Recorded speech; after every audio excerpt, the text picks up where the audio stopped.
jadi putus ya hubungan silaturahim dengannya, dia justru menyambungnya.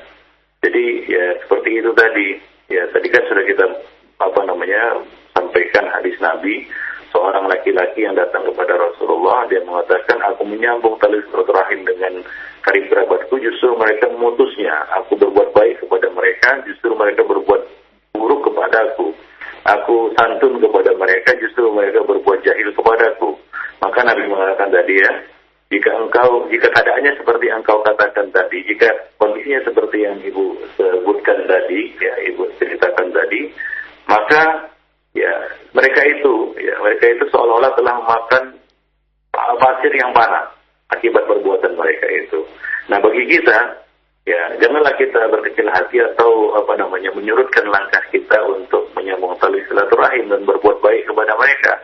Ya, kita akan tetap senantiasa mendapat pertolongan dari Allah Subhanahu wa taala selama kita tetap mempertahankan sikap kita itu, yaitu tetap menyambung tali silaturahim, ya tidak memutuskan hubungan dengan mereka. Nah, bukankah tadi Allah mengatakan, tolaklah dengan cara yang terbaik, dengan cara yang lebih baik. Ya, mudah-mudahan orang itu akan menjadi sahabat setia kita nanti di kemudian hari. Banyak orang-orang yang awalnya memusuhi kita, namun karena kita balas permusuhan itu dengan kebaikan, ya sebenarnya permusuhan mereka itu tidak pada tempatnya, bukanlah permusuhan yang seharusnya. Ya, bukan permusuhan antara muslim dengan kafir, dia adalah muslim, ya dia adalah karib kerabat kita, dia adalah orang yang perlu kita sambung tali silaturahim dengannya. Maka seolah kemudian ya dia berubah menjadi sahabat kita yang setia. Nah, semua itu ya tentunya dengan tahammulul adza, dengan menanggung ya, bersabar atas segala kita katakan segala kesulitan ataupun ya gangguan yang kita terima ketika kita melaksanakan kewajiban ini. Jadi kita perlu keikhlasan ya dan ihtisab, mengharap pahala dari Allah Subhanahu wa taala di dalam menyambung tali silaturahim ini. Demikian. Ya, tadi juga kita sebutkan bahwa jangan lupa pula kita untuk senantiasa menyampaikan nasihat dengan cara yang baik, amar ma'ruf nahi munkar kepada mereka. Nah, dan kalau ada sisa kelebihan harta kita, kata Nabi tadi, jika ada lebih, kata Nabi, maka ya berikanlah, ya fa in fadala an ahlika syai'un, jika lebih dari kebutuhan kita dan anak istri kita, fadili qarabati, maka berikanlah kepada karib kerabat kamu, ya untuk menyambung tali silaturahim dengan mereka. Tahadu tahabu, kata Nabi, sering memberi hadiahlah, niscaya kalian akan saling berkasih sayang. Baik, terima kasih atas jawaban yang telah Ustaz sampaikan. Dan berikutnya dari penelpon yang kedua ada hamba Allah di Depok. Silakan Ibu. Assalamualaikum Ustaz. Waalaikumsalam warahmatullahi wabarakatuh. Suami saya kan pendiam tapinya dendam. Saya suka ke rumah kakak saya itu sebulan sekali, sedangkan orang tua saya kan jauh. Saya ngumpul di keluarga suami saya. Nah, suami saya tuh nggak suka kalau saya sering-sering ke rumah kakak saya, karena kalau ke rumah kakak itu suka dikasih makanan gitu, katanya nggak ada harga diri kalau ke rumah kakak saya itu. Menerima makanan dianggap tidak ada harga diri begitu ya? Iya, jadi nggak suka kalau saya sering-sering ke sana katanya. Baik, pertanyaan Ibu, bagaimana sikap Ibu begitu atau iya, tetap saya salah, terus kata mertua membenarkan suami saya, katanya waktu zaman Rasulullah aja suaminya ibu istrinya itu meninggal, suaminya tidak mengizinkan tidak pergi, katanya bilang begitu. Saya itu salah gitu. Baik, terima kasih. Assalamualaikum warahmatullahi wabarakatuh. Waalaikumsalam warahmatullahi wabarakatuh. Silakan Ustaz. Ya, ini dilema juga. Satu sisi seorang istri harus taat kepada suami, sisi yang lain dia juga wajib menyambung tali silaturahim dengan keluarganya. Nah, perlu Ibu ketahui bahwa menaati suami itu dalam bingkai ketaatan kepada Allah Subhanahu wa taala. Ya, dalam bingkai ketaatan kepada Allah Subhanahu wa taala. Ya, innama ta'atu fil ma'ruf. Taat kepada suami itu dalam perkara-perkara yang ma'ruf. Adapun hadis Nabi ya, ketika seorang yang wafat ibunya, kemudian dia ingin melayat jenazahnya, dilarang oleh suaminya, ya memang melayat mengurus jenazah itu fardu kifayah. Ya, kalau sudah ada yang mengurus, dia tidak perlu juga untuk mengurusnya, gugur kewajiban atasnya. Ya, jadi tapi ini merupakan kewajiban yang sifatnya aini, ya, fardu ain atas dirinya untuk menyambung tali silaturahim. Jadi kalau ada suami yang melarang istrinya menyambung tali silaturahim dengan keluarganya, inilah suami yang tidak mengerti hak-hak istri. Ya, ini perlu dinasihati ya suami-suami yang seperti ini. Nah kalau terjadi seperti ini, kadang-kadang ada suami yang dilaporkan kepada Nabi ya oleh para sahabat, seperti misalnya Hindun yang melaporkan Abu Sufyan yang celit kan begitu ya. Artinya apa? Ya tidak memberikan nafkah yang cukup untuk istrinya begitu. Ada sebagian suami yang menahan-nahan harta seperti itu. Maka Nabi berkata kepadanya, ambillah untuk dirimu dan anakmu dengan cara yang ma'ruf, kata Nabi. Ya, jadi perlu bersiasat juga bagi si istri ini untuk menyambung tali silaturahim dengan keluarganya. Nah, demikian tanpa harus dia berkonfrontasi dengan suaminya. Nah, ini kita sudah sebutkan bagaimana cara untuk menyambung tali silaturahim ini dengan memberikan sedekah kepadanya, pemberian kepadanya, dan juga dengan berkirim kabar kepadanya, misalnya telepon, sekarang bisa handphonean kan begitu ya, bisa, tidak harus datang misalnya bertatap muka dengannya ya, kalau memungkinkan dia lakukan seperti itu. Kalau tidak memungkinkan tentunya ada cara-cara lain untuk menyambung tali silaturahim, tapi jangan memutusnya demikian. Jadi tidak berhak seorang suami itu melarang istrinya untuk menyambung tali silaturahim dengan karib kerabatnya. Nah, demikian. Baik. Adapun mengenai hadiah, ya tentunya hadiah seorang muslim itu tidak boleh ditolak. Ada larangannya menolak hadiah dari seorang muslim. Jadi hadiah seorang muslim itu harus diterima. Ya, selama itu tidaklah sesuatu yang batil, bukan harta curian, bukan harta yang haram. Ya, dia harus menerima hadiah tersebut. Karena itu adalah hak muslim atas muslim yang lainnya. Janganlah dia tolak pemberian itu. Ya, janganlah dia menolak pemberian itu.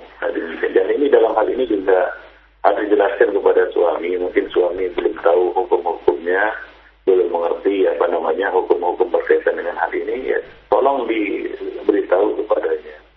Ya, bahwa menerima hadiah dari seorang muslim itu, menolak hadiah seorang muslim itu adalah sesuatu yang dilarang. Kita diperintahkan untuk menerimanya dan tidak menolak hadiah yang diberikan kepada kita. Dan janganlah dianggap itu suatu penghinaan. Pemberian itu salah satu tujuan dari saling memberi itu adalah untuk mempererat kasih sayang, kan begitu ya. Nah, dalam hal ini juga janganlah kita selalu di pihak yang menerima. Janganlah kita juga memberi juga, kan begitu ya. Hingga ada hubungan yang baik antara kita dan mereka. Wallahu a'lam bishawab. Berkaitan dengan satu riwayat tadi yang ibu penanya nukil mengenai ada seorang muslimah yang kemudian karena taat pada suami akhirnya tidak mengunjungi, tidak bertakziah ketika ada keluarganya yang meninggal atau ada ayahnya yang meninggal dunia. Bagaimana Ustaz? Apakah sahih riwayat ini Ustaz? Wallahu a'lam, saya belum melihatnya lebih lanjut. Baik. Anggaplah Nah.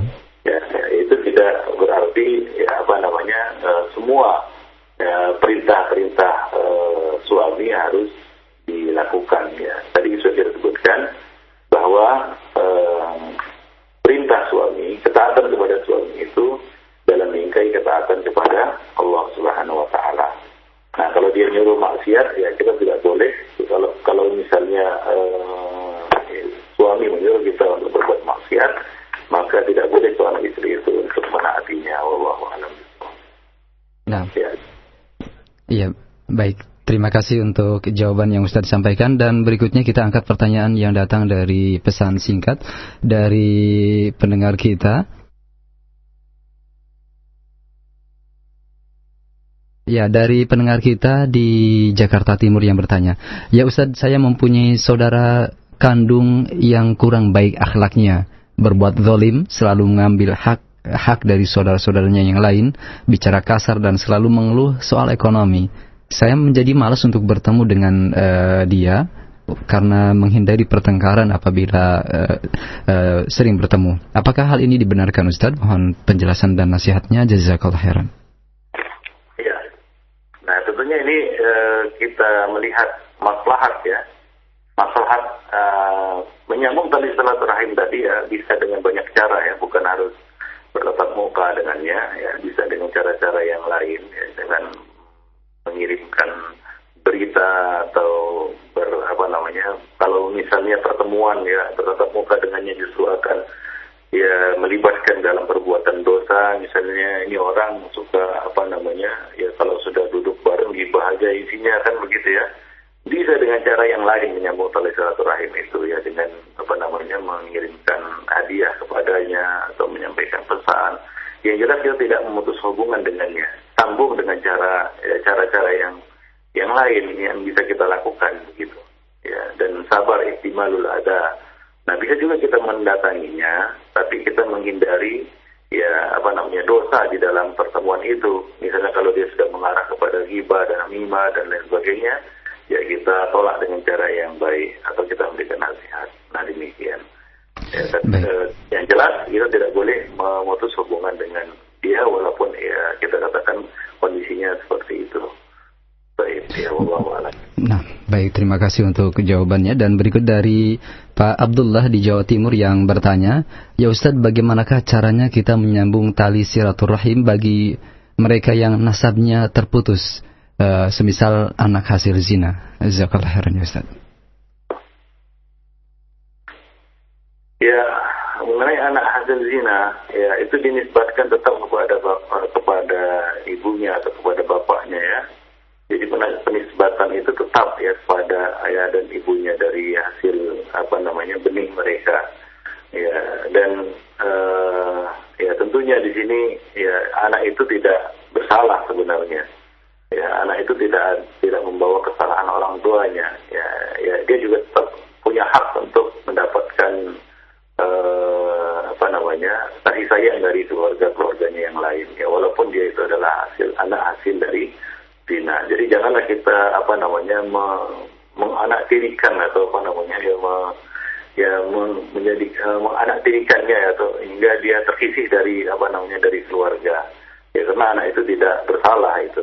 Ya, yang bersalah adalah kedua orang tuanya. Maka kita harus tetap menjaga hak-haknya sebagai anak dari ayah ibunya itu. Wallahu a'lam bishawab. Baik Ustaz, terima kasih atas jawabannya. Dan satu penanya dari telepon di kesempatan terakhir kita di pagi ini, kami terima kembali di 0218236543. Nah, terputus. Kami berikan kesempatan untuk Anda satu penanya terakhir di kesempatan kita pagi ini, 0218236543. Kami persilakan. 6. Halo.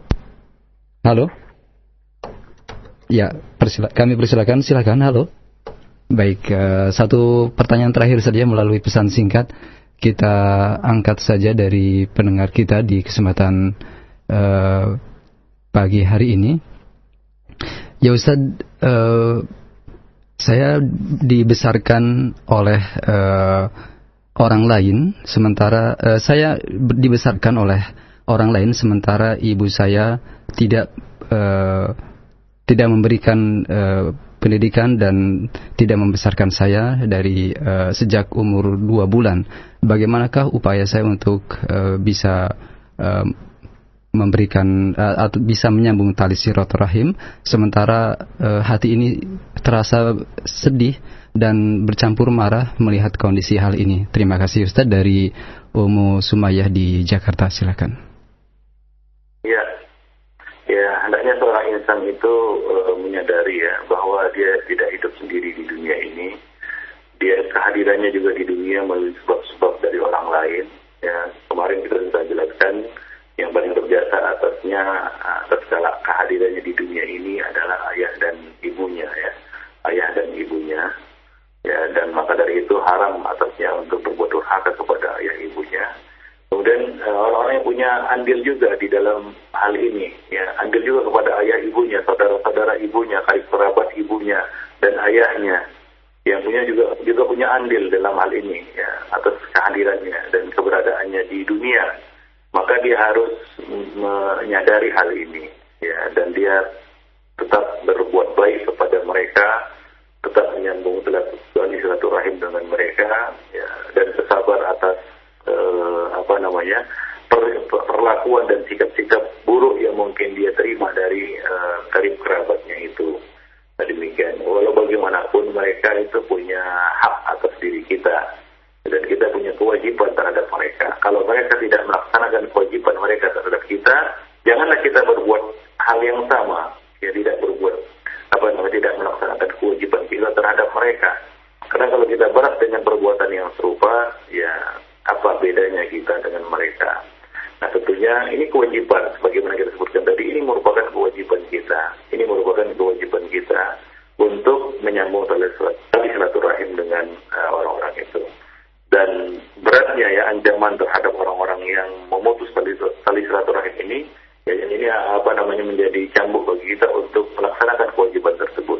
Allah mengatakan alladzina yanquduna ahdallahi min ba'di mitsaqih wa yaqta'una ma amara Allahu bihi ayyusal. Memutus ya silaturahim yang Allah Subhanahu wa taala perintahkan untuk disambung. Wa yufsiduna fil ard, dan membuat kerusakan di muka bumi. Apa balasannya? Allah mengatakan ulaika lahumul la'nah wa lahum su'ud dar. Mereka lah orang-orang yang berhak mendapat laknat dan mendapat tempat kembali yang buruk, ya, tempat kembali yang buruk di akhirat. Demikian ikhwan fillah azza wa jalla. Wa taw su'ud dar ay su'ul akibah, akibat yang buruk ya di dunia maupun di akhirat. Jadi hendaklah dia bersabar, ya, di sini bersabar, tahammulul adza, menghadapi keluarga, karib kerabat yang bagaimanapun mereka ya berperilaku dan bersikap kepada kita, dan tetap ya anzir asyiratakal akrabin, beri peringatan kepada keluarga, karib keluargamu yang terdekat dengan cara yang baik. Amar ma'ruf nahi mungkar tetap harus kita tegakkan dan kita laksanakan dengan cara yang baik. Nah, demikian. Baik Ustaz, pertanyaan tadi adalah pertanyaan terakhir, dan silakan untuk menutup perjumpaan kita dengan satu kesimpulan akhir. Tafadhol. Baik, ya, ikhwani fiddin dan para pendengar yang beriman, pada hari ini kita telah membahas satu dosa besar yang ke-9, yaitu dosa memutus tali silaturahim. Ya, dari dalil yang telah kita sampaikan tadi, ya, baik itu dari Al-Quran maupun dari hadis Nabi, ya, dapat kita kesimpulan bahwa sangat diharamkan memutus tali kekeluargaan, ya, memutus tali silaturahim. Nah, kemudian memutus tali kekeluargaan ini atau memutus tali silaturahim ini adalah penyebab, ya, berpalingnya seorang dari dari zikrullah, dan penyebab berbagai macam kerusakan, penyebab dari berbagai macam kehancuran, kebinasaan. Nah, memutus tali kekeluargaan atau memutus tali silaturahim merupakan penderitaan dan siksaan, ya, di dunia, ya, dan juga nanti penderitaan di akhirat. Pelakunya berhak mendapatkan laknat, ya, dari Allah Subhanahu wa taala, dan ya, dibuta tulikan mata pendengaran dan penglihatannya di dunia, dan bagi mereka su'udar, yaitu akibat yang buruk atas perbuatan mereka. Nah, demikian. Kemudian dalam hadis Nabi yang kita bacakan tadi, bahwa ya dosa, ya, biasanya itu dilambatkan, ya, hukumannya, kecuali dosa memutus tali kekeluargaan dan berbuat zalim. Ya, hukuman kedua dosa ini akan dipercepat semasa di dunia sebelum mendapat siksa nanti di akhirat. Ya, jadi hendaklah kita benar-benar memperhatikan hal ini, ya, janganlah kita sampai jatuh pada dosa yang berat ini atau yang besar ini. Demikianlah, mudah-mudahan ini ada manfaatnya bagi kita semua. Aku lupa lihat wa astaghfirullah li wa lakum wa lisa'il muslimin innahu huwal ghafurur rahim. Nah, kami ucapkan terima kasih, jazakallah khairan untuk Ustaz yang telah menyampaikan materi yang sangat bermanfaat di kesempatan pagi hari ini dari pembahasan Al-Kabair, dosa-dosa besar. Tadi telah kita simak bersama dosa di dalam memutuskan tali silaturahim yang disampaikan secara langsung oleh Al-Ustaz Abu Ihsan Al-Maidani hafizahullah dari kediaman beliau di Kota Medan, Sumatera Utara. Semoga Allah Subhanahu wa taala menjaga beliau beserta keluarga dan memberkahi setiap ilmu yang telah beliau sampaikan. Terima kasih juga untuk Anda para pendengar yang telah menyimak dan mengikuti acara kita pada kesempatan pagi hari ini. Semoga Allah Subhanahu wa taala memberkahi Anda semua dan menjaga Anda, dan senantiasa menjaga hidayah pada diri-diri Anda hingga akhir hayat kita semua. Saudaraku seiman dimanapun Anda berada, saat ini pukul 9:04 waktu Indonesia Barat. Kami akan hadirkan ke ruang dengar Anda program acara selanjutnya dari Dialog Interaktif Dunia Kesehatan pada pagi hari ini insyaallah ta'ala. Dan untuk yang berikut kami kembali hadirkan beberapa jeda dan lantunan tilawah Al-Quranul Karim untuk Anda semua di kesempatan pagi hari ini. Mohon maaf atas segala kekurangan dan kekhilafan kami, terutama untuk Anda yang telah menyampaikan pertanyaannya melalui pesan singkat atau Anda yang berupaya menghubungi kami via telepon yang tidak bisa kami layani pada kesempatan pagi hari ini. Terima kasih kebersamaan Anda. Jazakumullahu khairan.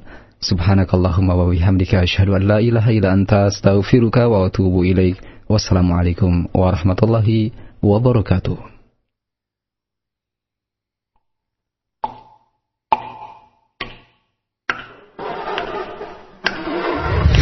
اليوم أكملت لكم دينكم وأتممت عليكم نعمتي ورضيت لكم الإسلام دينا. Nabi yang mulia sallallahu alaihi wasallam telah mengajarkan segala sesuatu kepada kita, telah mengajarkan tentang urusan dunia kita dan akhirat kita, sampai buang hajat pun diajarkan oleh Nabi sallallahu alaihi wasallam. Ma baqiya syai'un yuqarribukum ilal jannah wa yubaidukum minan nar illa waqad buyyina lakum. Ma baqiya syai'un, tidak tersisa sedikit pun, kata Rasulullah, dari apa-apa yang bisa mendekatkan ke surga dan menjauhkan dari api neraka, kecuali semuanya sudah dijelaskan. Al-yawma akmaltu lakum dinakum wa atmamtu alaykum ni'mati wa raditu lakumul Islam dina. Islam adalah agama yang sempurna yang dibawa oleh Rasulullah sallallahu alaihi wasallam, mengatur hidup dan kehidupan manusia. Oleh karena itu Allah tabaraka wa taala memerintahkan kepada kita untuk masuk ke dalam ajaran Islam secara kafah. Roja 756 كيلوهرتز للذاكرين والذاكرات إذاعة القرآن الكريم. أعوذ بالله من الشيطان الرجيم. بسم الله الرحمن الرحيم. الحمد لله رب العالمين الرحمن